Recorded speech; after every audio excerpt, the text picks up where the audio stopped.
Hey, what's up, everybody? Corey here again today. Today we're going to talk about another guitar player that I feel always manages to slip under the radar. And truthfully, he had slipped under mine. Thankfully, one of you, a viewer, commented recently that this would be a good episode. And oh my God, were you right? So let's talk about Brad Whitford from Aerosmith. Now, when we talk Aerosmith, all anyone ever wants to hear about is Joe Perry on occasion, but always Steven Tyler. And those are the core of that group. And we all know that, we all understand that.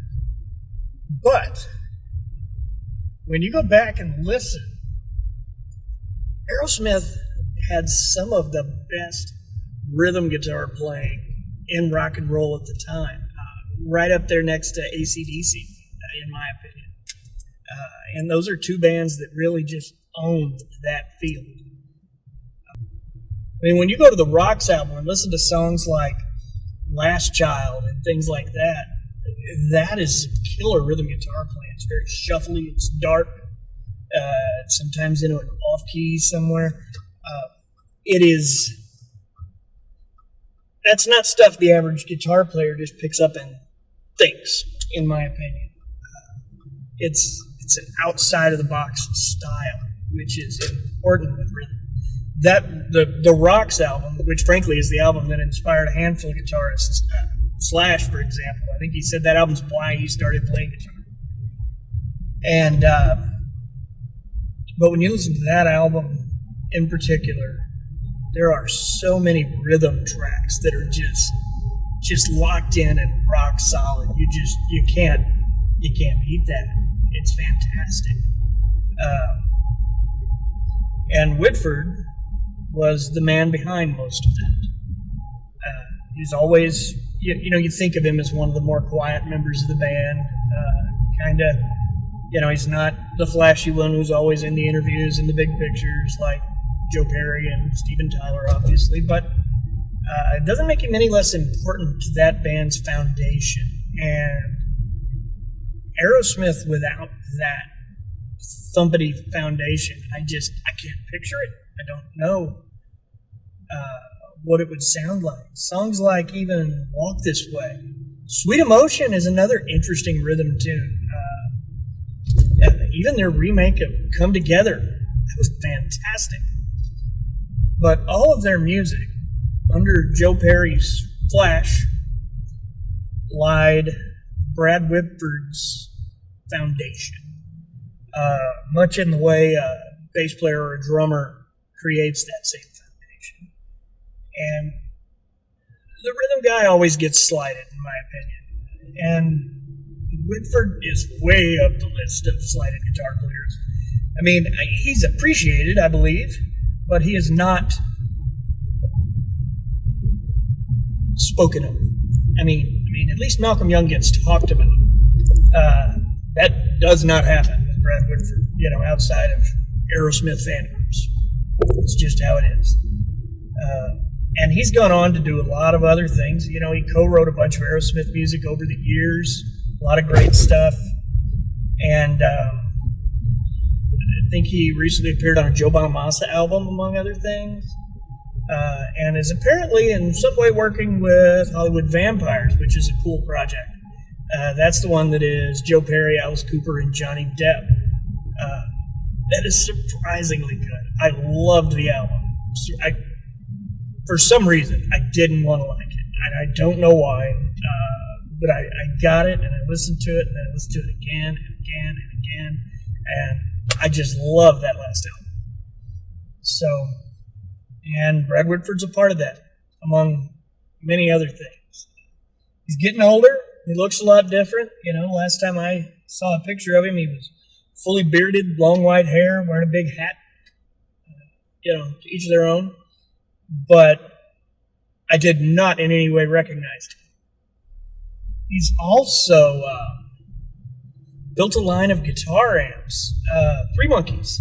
If you've ever seen Three Monkeys amps, those are a Brad Whitford innovation. That's his idea. That's his plan. It's what he tours with and plays most of the time. Apparently, he also plays some PRS stuff as far as amplifiers go. But for the most part, he's playing his own Three Monkeys amps and still jamming out at 68 years old. So I can't imagine what the rest of us could ask for more than that. If you're still doing a Vegas residency at 68, I feel like you've done okay in life. And he definitely fits that bill. You know, Aerosmith for me is a band that I've always loved. But they kind of lost me around the time that Pink came out. The song Pink. I just did not like Pink. And that's, you know, to each their own. I know that the hardcores probably still love it. But for me, they held on to me through, you know, Crying and Living on the Edge, Loving an Elevator, that stuff, and that was great. But in the later years, not so much. Now, there is a song or two here that I find I really like, but it's not like the old days where I could put an album on and just listen to, you know, all of Drumline. You know, I just don't feel it quite the same. But, you know, once again, in your late 60s, you can put out an album that has 3 or 4 really solid songs on it. What are you asking for? Nobody's perfect. And they're just a great rock and roll band, plain and simple.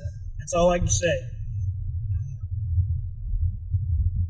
An album that I always love that probably falls a little bit through the cracks, maybe not, but at least it seems that way to me, was Permanent Vacation.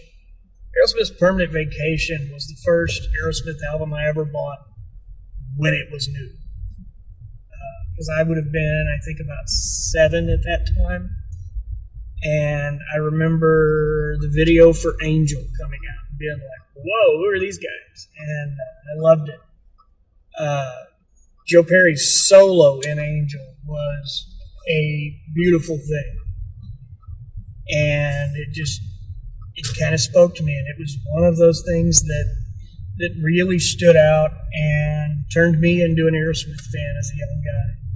It was after that I began listening more to the albums my dad already had, you know, Toys in the Attic and Draw the Line, Rocks especially. Rocks is such a good album. And the first album, of course, that was a great one too.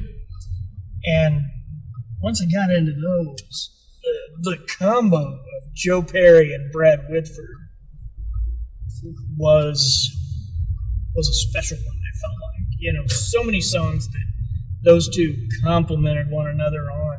Like if you listen to the rhythm line of Walk This Way, that is a fantastic little shuffle lick there that is fun, and it's upbeat, and it's just a blast to play. Frankly, it's more of a blast to play than the main riff.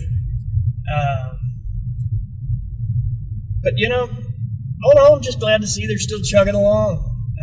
Hopefully the pandemic will give us some new Aerosmith music. That's kind of how that's been going with bands. But we'll see what happens. Overall, though, you know, don't forget Brad Whitford. Whitford came in and was a quiet rock star. But quite often those guys that don't come through on the front end of a recording, don't maybe cut through the mix, get underappreciated. And this is a prime example of those guys. So take a minute, go back, listen to Rocks. That's my recommendation. Listen to Rocks, listen to Toys in the Attic, and listen to Brad Whitford do what Brad Whitford does. And just pay attention to it. It's a masterpiece. But that's about it for today. Just like to thank everyone for taking a few minutes out to watch our videos. Please take a moment, like, subscribe, comment, share a video, whatever suits you. We appreciate that because it helps keep us going.